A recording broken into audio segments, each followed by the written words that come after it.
Mentari pagi menembus kaca-kaca gedung tinggi yang menjulang di jantung Jakarta. Di lantai 27 gedung Prime Tower, suasana kantor PT Grahadata Nusantara terlihat sibuk seperti biasa. Namun hari itu, satu wajah baru membuat suasana sedikit berbeda. Seorang gadis muda mengenakan kemeja putih dan rok hitam pensil tampak gugup berdiri di depan meja resepsionis. "Selamat pagi, saya Naya, karyawan magang dari Universitas Paramuda," ucapnya pelan. "Silakan ke HRD dulu ya, nanti akan diarahkan ke bagian Business Development," ujar resepsionis dengan senyum ramah. Naya, 22 tahun, sederhana dan cerdas. Ia berasal dari keluarga biasa di pinggiran Depok. Meski bukan siapa-siapa, semangatnya membara.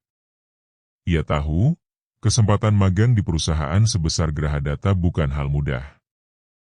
Di balik langkahnya yang hati-hati, Naya menyimpan tekad untuk memberikan yang terbaik. Di ruangan eksekutif lantai atas, Arga Mahendra, 33 tahun, CEO termuda dalam sejarah perusahaan itu, sedang menatap keluar jendela. Mengenakan jas abu gelap dengan kemeja putih, penampilannya selalu elegan. Arga dikenal dingin, fokus, dan tak pernah mencampur urusan pribadi di kantor. Tapi hari itu berbeda.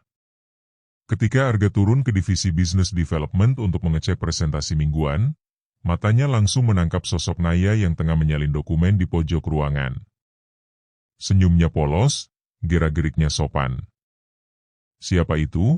bisik Arga pada sekretarisnya. "Itu Naya, magang baru dari universitas." Untuk pertama kalinya, Arga melangkah ke meja karyawan baru. "Halo," sapa Arga ramah. "Saya Arga, CEO di sini." Naya gugup bukan main. Selamat pagi, Pak. Kalau butuh bantuan atau bingung soal kerjaan, bisa langsung tanya ke saya, ya." Naya hanya mengangguk kikuk. Ia bahkan tak sempat membalas dengan kalimat lengkap. Yang ia tahu, CEO perusahaan barusan menyapanya secara langsung. Seisi kantor pun membicarakannya setelah Arga pergi. Hari-hari berikutnya, perhatian Arga pada Naya semakin jelas. Ia sesekali makan siang bersama Naya, berdiskusi ringan soal data dan bisnis, bahkan pernah mengantar Naya pulang saat hujan. Namun semua itu membuat Naya makin tak nyaman. Ia merasa diperhatikan secara istimewa bukan karena prestasi, tapi karena hal yang lebih pribadi. Ia memilih menjaga jarak. "Apa kamu tahu kenapa aku sering bicara denganmu, Naya?" tanya Arga suatu malam saat lembur. Naya menatap lurus ke layar monitor. "Mungkin karena saya magang dan Bapak ingin saya belajar." Arga tersenyum. "Itu awalnya. Tapi sekarang karena saya mulai menyukai kamu." Naya membeku. Tak menyangka pengakuan itu keluar secepat itu. "Maaf, Pak, saya cuma magang. Saya tidak cocok untuk Anda. Kita beda dunia." Dan dengan itu, Naya pergi meninggalkan ruangan, meninggalkan kebisuan di ruang CEO. Keesokan harinya, Naya mencoba bersikap seperti biasa. Tapi hatinya gelisah. Sejak pengakuan Arga, ia merasa setiap langkahnya diawasi. Bukan oleh orang lain, tapi oleh perasaannya sendiri. Arga tak memaksa. Ia justru tetap tenang, tak memperlihatkan rasa kecewa. Tapi perlahan, sikapnya semakin lembut. Ia tak lagi sekadar CEO, tapi menjadi sosok mentor, sahabat, sekaligus penjaga. Di balik meja kerjanya, Naya sering termenung. Arga tidak seperti pria kebanyakan. Ia tidak arogan, tidak main-main. Sikapnya tulus, walau jelas status sosial mereka terpaut jauh. Suatu malam, Arga mengajak Naya makan malam. Kali ini bukan di restoran mahal, tapi di warung tenda dekat kampus Naya. "Aku tahu kamu tidak nyaman. Tapi aku tidak akan berhenti meyakinkanmu," kata Arga sambil menyeruput kopi. "Kenapa saya?" tanya Naya lirih. Karena kamu satu-satunya yang tidak berusaha menarik perhatianku. Karena kamu membuatku merasa jadi manusia biasa, bukan CEO yang dikelilingi pencitraan. Naya menunduk. Jantungnya berdetak lebih cepat. Kalau kamu masih tidak mau, aku akan berhenti. Tapi bukan karena perbedaan kita, tapi karena kamu memang tidak punya rasa. Naya menggigit bibir. Ia tidak menjawab. Tapi tatapannya melembut. Ada sesuatu dalam dirinya yang mulai runtuh. Suasana perusahaan tiba-tiba berubah. Isu tentang perjodohan Arga dengan putri pemilik perusahaan partner bisnis utama mulai merebak. Semua orang tahu itu hanya strategi untuk memperkuat hubungan korporasi. Tapi rumor itu membuat Naya patah hati diam-diam. Arga tidak tahu. Ia masih terus mendekati Naya dengan perlahan. Hingga suatu hari, Naya mengundurkan diri. Surat pengunduran diri itu diletakkan di meja Arga. Tanpa kata. Tanpa alasan. Sore itu, Arga mendatangi rumah kontrakan Naya di Depok. Kamu kabur? Naya menahan air mata. Saya hanya menghindari masalah. Saya tahu siapa saya. Dan saya tahu siapa calon istri yang dipilihkan untuk Anda. Arga memandangnya dalam-dalam. Aku tidak pernah menyetujui perjodohan itu. Aku menolak, Nay. Kenapa? Karena aku memilih sendiri siapa yang akan menemani hidupku. Bukan karena bisnis. Bukan karena status. Tapi karena cinta. Air mata Naya tumpah. Untuk pertama kalinya, ia membiarkan dirinya menangis di depan Arga. Keesokan harinya, Arga menghadiri makan malam keluarga besar dengan keluarga calon istri yang dijodohkan padanya. Sebuah pertemuan formal, penuh protokol dan senyum palsu. Di tengah makan malam, ayah dari calon mempelai membuka pembicaraan. Semua tinggal kamu yang menentukan, Arga. Kami sudah siap. Arga meletakkan sendoknya. Ia menatap lurus ke arah orang-orang penting itu. Maaf. Saya tidak akan menikah dengan Nadia. Ruangan mendadak hening. Apa maksudmu, Arga? Tanya ayahnya, wajah memerah. Saya tidak akan mengorbankan hidup pribadi saya demi keuntungan perusahaan. Saya mencintai seseorang dan dia bukan dari dunia kita. Tidak bisa begitu, bentak calon mertua. Bisa, jawab Arga tegas.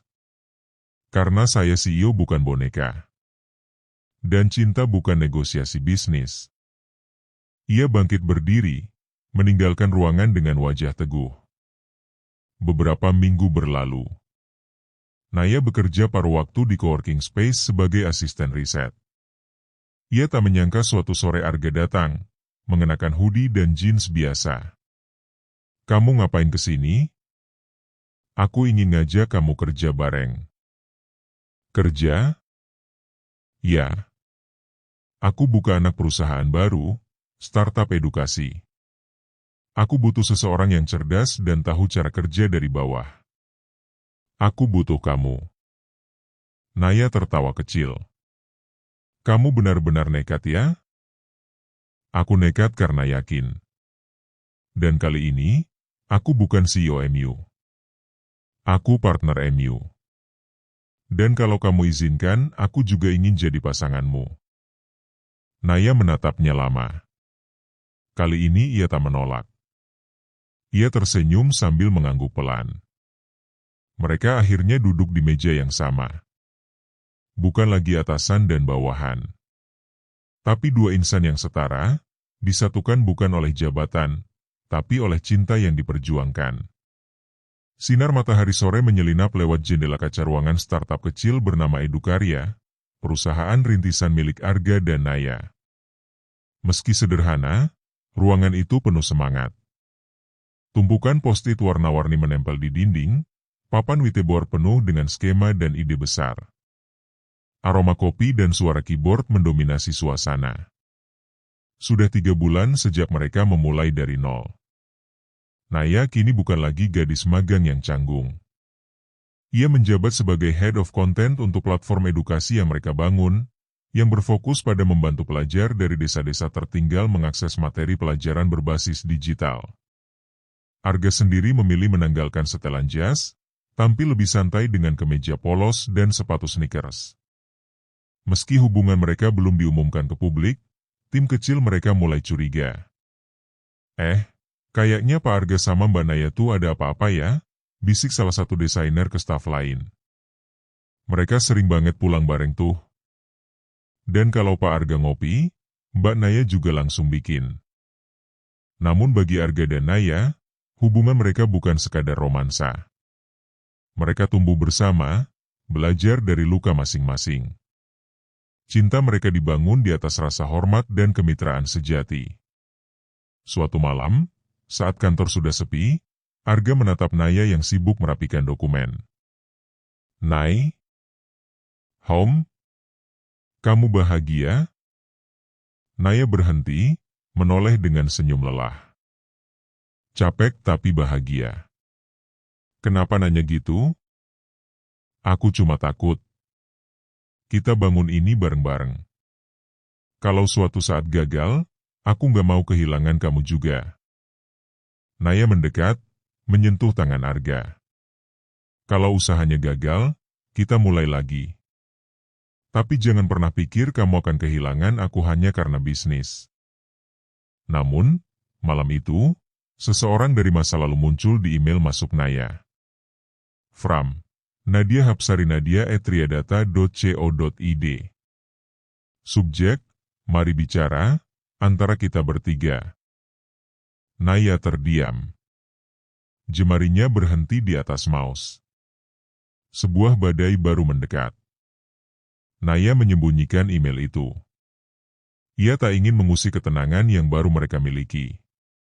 Tapi isi surat itu terus berputar di kepalanya. "Aku tahu kamu wanita yang dia pilih. Tapi ada hal yang kamu belum tahu soal Arga. Aku ingin bicara baik-baik. Bukan untuk merebutnya, tapi untuk mengingatkanmu." Hari demi hari Naya mencoba bersikap biasa, tapi Arga mulai melihat keganjilan.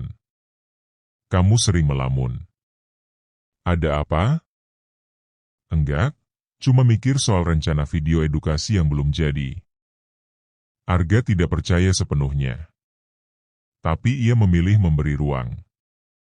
Hingga suatu malam, Naya memutuskan menemui Nadia di sebuah kafe di Kemang.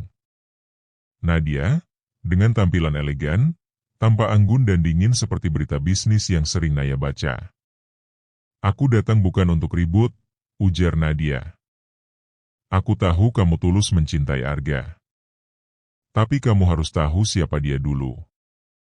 Naya menatap tajam. "Maksud kamu?" Arga bukan hanya menolak perjodohan. Dia menolak kontrak merger 2 perusahaan yang sudah dinegosiasikan ayahku dan ayahnya selama bertahun-tahun. Dan sekarang keluargaku menyalahkanmu. Maaf, tapi itu bukan salahku. Aku tahu. Tapi mereka tidak berpikir rasional. Dan kamu tahu, mereka sedang menyiapkan serangan balik untuk menghancurkan Edukarya. Naya terhenyak. "Apa maksudmu?" "Data, pendanaan, dan media. Semuanya sedang dikondisikan untuk menjatuhkan startup kalian. Ini bukan lagi soal cinta, ini bisnis." Malam itu, Naya akhirnya menceritakan segalanya pada Arga. Pria itu terdiam, menatap langit-langit kamarnya seperti hendak meledak. Tapi ia tidak marah. Ia justru menarik Naya ke dalam pelukannya. "Terima kasih karena tidak menyembunyikan lebih lama," bisiknya. "Kita harus siap, Ga. Ini bukan ancaman kecil." Arga mengangguk. "Mereka ingin aku tunduk. Tapi aku akan lawan. Bukan cuma demi kita, tapi demi semua anak muda yang kita bantu lewat Edukarya." Mereka mulai menyusun strategi. mengonsolidasikan investor, memperkuat sistem keamanan data, dan menggandeng media independen untuk melawan narasi jahat yang mulai tersebar. Beberapa hari kemudian, media mulai memberitakan hal miring. Startup Edukarya diduga gunakan dana tak transparan. Mantan CEO Grahadata kembali dengan perusahaan gadungan, namun Naya dan Arga sudah siap. Mereka menggelar konferensi pers terbuka, menjelaskan laporan keuangan, memperlihatkan testimoni dari pelajar-pelajar yang terbantu oleh program mereka. Dan di hadapan publik, Arga akhirnya bicara. Aku tidak akan tunduk pada sistem lama yang menjadikan cinta sebagai alat tukar bisnis. Aku memilih jalan yang sulit, karena aku memilih wanita yang mencintaiku bukan karena warisan, tapi karena kerja keras bersama. Hari-hari berlalu. Serangan mulai mereda. Edukarya justru mendapatkan simpati publik. Naya sering menerima email dari mahasiswa desa yang kini bisa belajar lewat platform mereka. Suatu pagi, di tengah ruang kerja, Arga berlutut. Semua staf terkejut. Naya menatapnya, bingung. Kamu ngapain, Ga? Aku udah lama pengen lamar kamu. Tapi aku sadar, kita terlalu sibuk bertahan. Sekarang, saat badai reda, aku cuma mau tanya satu hal. Ia membuka kotak cincin sederhana. Will you marry me, partner? Naya tertawa sambil menangis. Ia tak bisa berkata apa-apa. Ia hanya mengangguk. Seluruh kantor bersorak. Mereka bukan hanya saksi kisah cinta, tapi juga saksi keberanian dua insan melawan dunia. Pernikahan mereka tidak mewah. Hanya keluarga dekat dan tim kecil mereka. Di pelaminan sederhana di tepi danau, Arga dan Naya berjanji. Aku tidak pernah memilih kamu karena kamu sempurna, tapi karena kita sempurna saat bersama. Dan Naya menjawab. Aku tidak pernah ingin jadi wanita di belakang CEO. Tapi jadi wanita di samping laki-laki yang terus bertumbuh bersamaku. Mereka tak lagi CEO dan anak magang. Mereka adalah dua pejuang yang membangun kerajaan dari puing-puing penolakan. Dan ini bukan akhir cerita. Ini baru awal segalanya.